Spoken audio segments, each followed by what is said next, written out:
Marry the best man you can find, regardless of his marital status. I've never had sex but when I wanted to.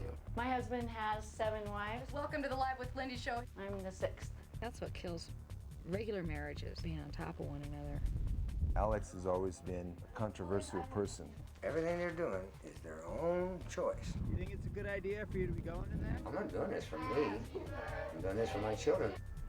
The relationship between the Joseph wives is stronger and stranger than we thought. I possess the power to inflame him. Sometimes I wonder if we're crossing the line here. He told us all we were going to be widows someday. It's going to be really hard. All right, we're out of here. Load up.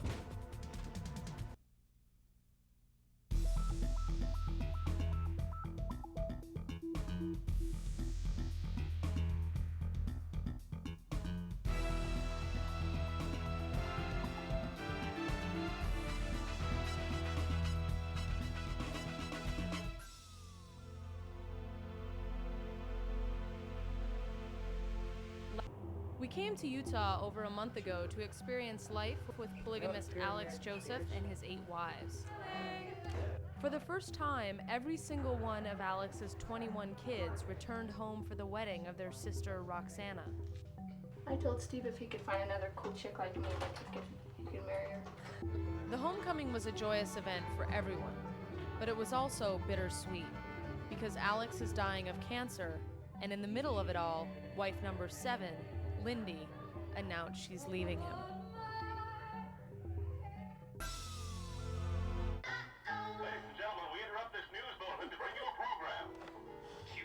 It's our last few days with the Josephs, and there's a sense of loss and leaving all around. Welcome to the Live with Lindy show here on Crystal and Classic. I came down to the radio station where Eli and Lindy both work, and it's kind of strange to see them together, now that I know Lindy is leaving. Don't you guys get sick of each other? You live together, you work together.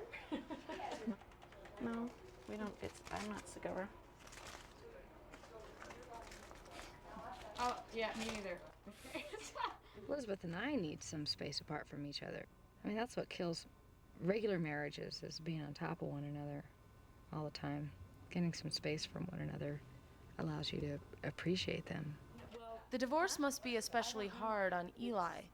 Lindy is her housemate of 17 years and the biological mother of her only daughter, London.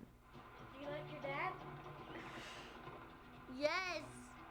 With Alex's death on everyone's mind, Lindy leaving feels like the beginning of the end. It's gotten kind of palpable. Well, no, I thought I was a free man. Since Lindy said she's leaving. 17 years of association. The only time I ever hugged Lindy was when I got home from almost getting killed in a plane wreck. But I've sensed on several occasions that she was about to initiate a hug. It's like we've gotten closer. I don't know how to explain it. Okay, look. Oh, don't cross people out.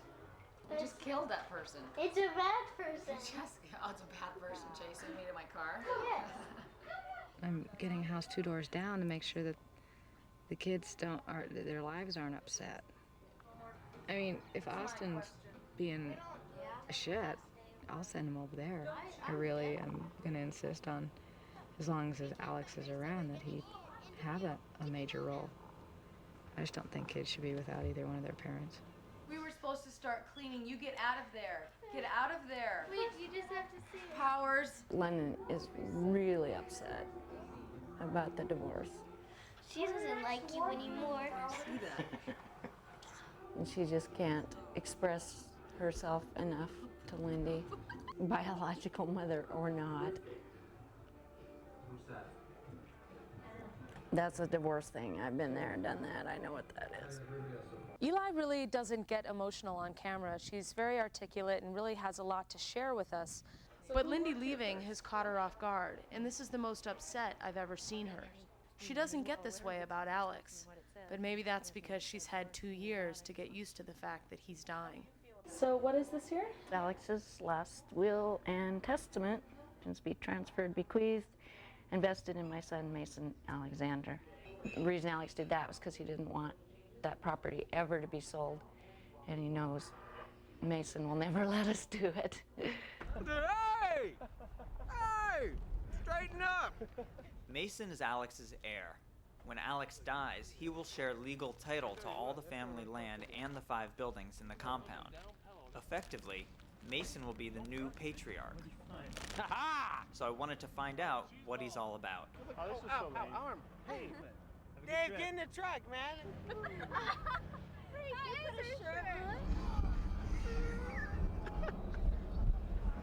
Oh, hey. So I'm here with Mason and Abe, and they clearly have absolutely no shame whatsoever. It's great. Easy, Lou. Mason is a Marine, and he's never around big water. So when his mom told me he was going 4-wheeling in Colorado with some friends, I asked if I could go along. I'm gonna have a boner the whole time I'm here. You know what? I kind of felt like a fifth wheel with all these guys. I know that having a journalist along for the ride wasn't exactly what they had in mind. And besides, Mason didn't think too highly of the media anyway. Do people usually assume that you're going to be kind of messed up? That's the whole problem. Every time they come down here, they're looking for dirt and how can I punch holes in this? And what they find is that kids that actually have their head on straight, doing good, have good jobs, don't smoke dope, ain't in jail, and they just can't handle that because it's totally opposite from what they're doing and they're supposed to be right.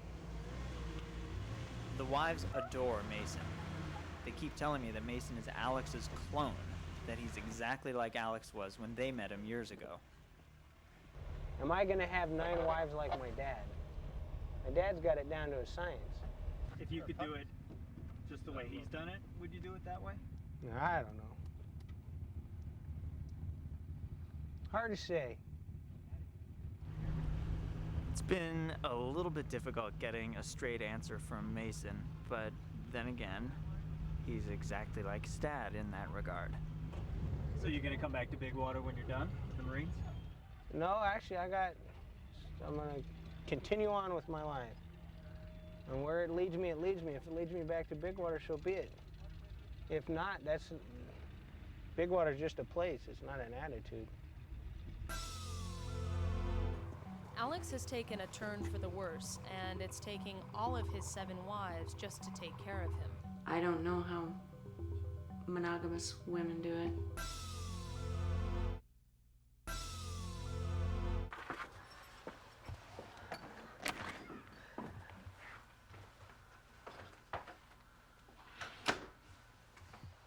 I've come to check on Alex, but it feels like I've arrived in a hospital more than a house. I keep seeing wives, one by one, disappear into his room. I don't think I should go into the bedroom. That might be crossing the line a little bit. I feel like I'm in the way, but they seem to want to talk. You know, when it comes to cancer, it's not a why me thing, but why not me? That's how many people have it. We're no different from any other family. I don't know how monogamous women do it, because it certainly has taken every last one of us to keep up with him or keep up with the disease. It's really hard to think about, you know, is Alex's family going to stay together? I know it's going to break up to a degree. You know, I really hope Dawn marries and has a chance for children. I mean, she's so young, and we all do. I mean, nobody's going to begrudge her that, but it's going to change. Dawn's been with Alex since she was 8 years old. It's ironic that she's the only wife now who doesn't have a child of her own. I was about 18, 19 there. So 88, 89. What do you think you're going to do when Alex is no longer around? It's almost impossible to even think about him not being here because he is so central to everybody's lives that it's going to be a big hole. Mm-hmm. And I'll have tons of time. Yeah. Tons and tons of time to do things. Whatever I decide to do. maybe I will go back to school. I don't know. Maybe I'm mature enough now. Do you think you'd ever Handle it. remarry? I don't think so. Really? Yeah. You're so young. I don't know. We'll see. I don't like crossing my bridges until I get there. Yeah. Because so many things can happen that you don't expect, or I don't know. Would you ever want to have a kid? Yeah.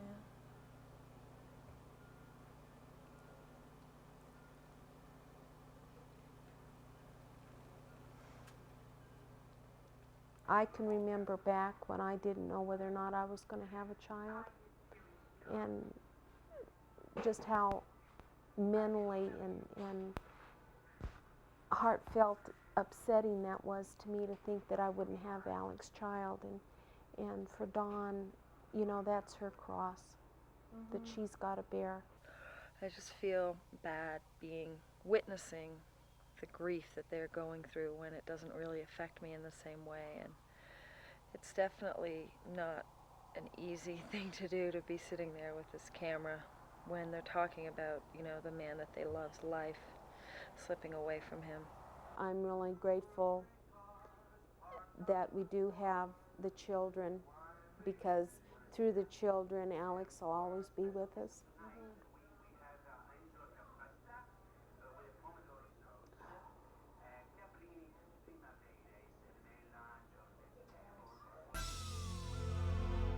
Alex is supposed to drive 3 hours to get his chemotherapy, but he can barely get out of bed. We heard last night how he has to leave at 9 o'clock, but we all know we can't make him move. So I've been asked to wait in the car for Alex before we go to chemo because he's asleep on the sofa inside. Do you think that there's a possibility he won't go at all? I think there's a possibility. Okay. David and Austin are going to be real disappointed. They can't wait to get to the arcade. Probably not a good idea to go in, though. Yeah, sounds like it. New update. Okay, he's awake. The boys put their bags in the car, so I guess that means he's going. Alex is still inside, and we're all getting pretty bored and restless. So the boys took my camera to document the wait themselves. This is REC. Okay, well then you're rolling. He's using it still. Hey, what's the status? We've got our shirt on, and we're starting to move.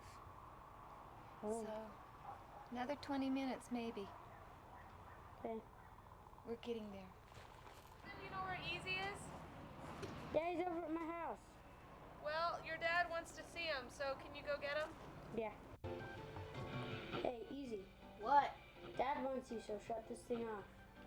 Dad wants to see you. Austin, where's Easy? He's coming. So what are you doing? Going to see my dad. So you actually listened? Yeah. Cool.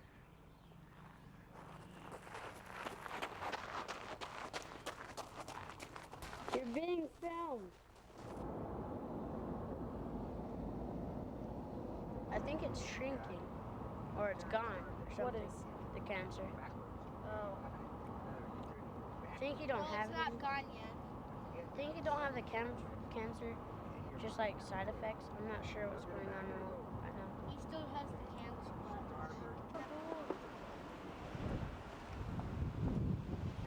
You guys ought to have a library here.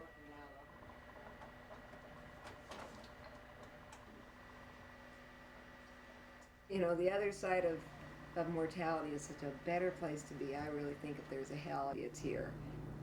You know, he said once, it's not that life is so short, that death is so long. That was true.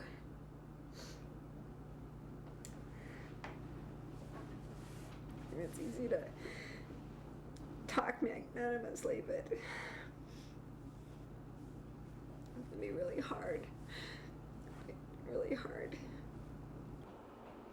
I just say cancer is mean.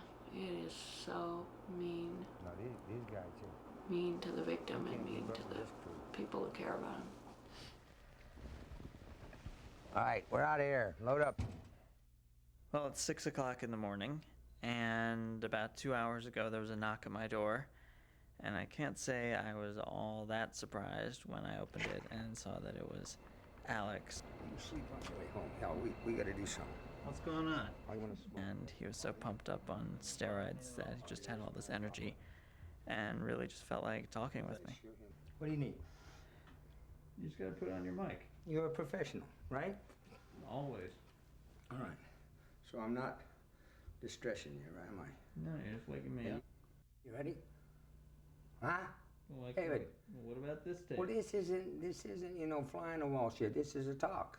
All right, so I got All right, plenty of time left. Well, come on, let's get a new tape. Well, you can finish up this tape. I don't want an interruption. How long is that? Killing me. Okay, now this is either a disclaimer, a confession, or an alibi, and I'm not sure which. I really enjoyed you guys. Honest? Really, honest. See, I kind of, and I might be naive in this. See, I just kind of have come to trust you guys. You know, not for that you're going to tell it the way I want it, but that you're going to document what is really there. Maybe I'm going to find out what's there from watching what you did. Hell, you show up, I don't even know if I'm going to live to the end of the shoot, right?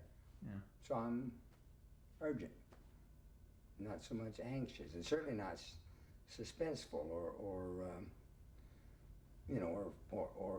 frightened or anything like that. I want you to do your job, and then I want to see what it is.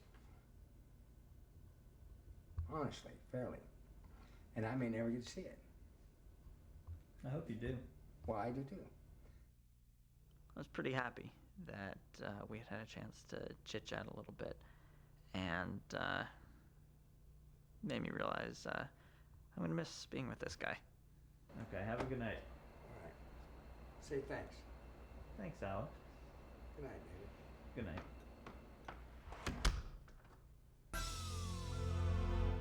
The problem with spending a month and a half with a family is that you start to feel like family.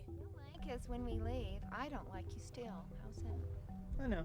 Well, if it makes you feel any better, we don't like you either. Good.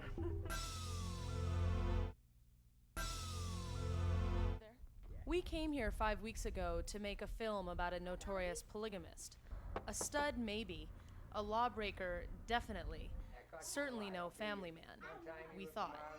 Now it's a month later, and one thing is clear. We're very much in the middle of a family. Miss me so much. So no more us, Dawn. Wiley, isn't it? Hi. We're leaving today. I thought you were moving in. Well, Are then you shut sad? down.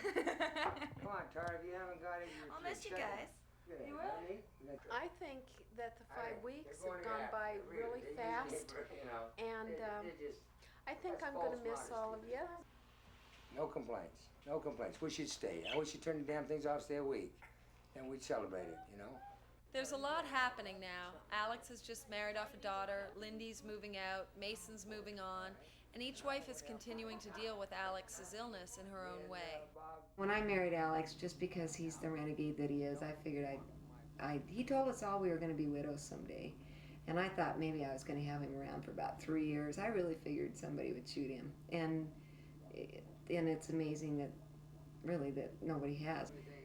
Miss Dawn, I worry about her a little bit. And if she could find a companion or not find a companion, that would be her business. It wouldn't distress me. That would only distress me if she were unhappy. And I don't love the way my wives make me feel. I care for them. I care for how they feel. And I care about their success and their happiness. Truly, one of the things I dread the most about losing Alex is the perception by other guys that I'm available again. I don't want to be available. You know, I'd like to have a guy around to fix my plumbing and prune my trees. But I don't know, I've gotten pretty darn independent being married to Alex, and I don't know. He'll be the first one to tell you. Alex, but cancer's the best thing that ever happened to me. I thought I was the best thing that ever happened. No, cancer was better. And I really do have a mental blank about his funeral.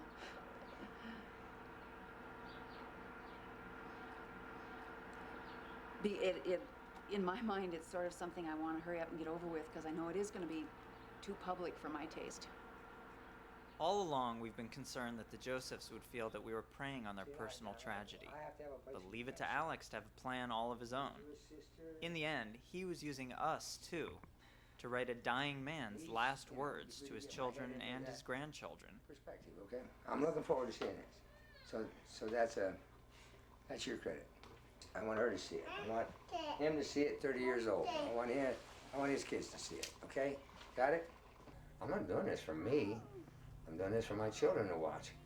And I'm doing it for them to watch 20 years from now, when my 20-year-old kids are 40 and my 10-year-olds are 30, and when they have children of their own.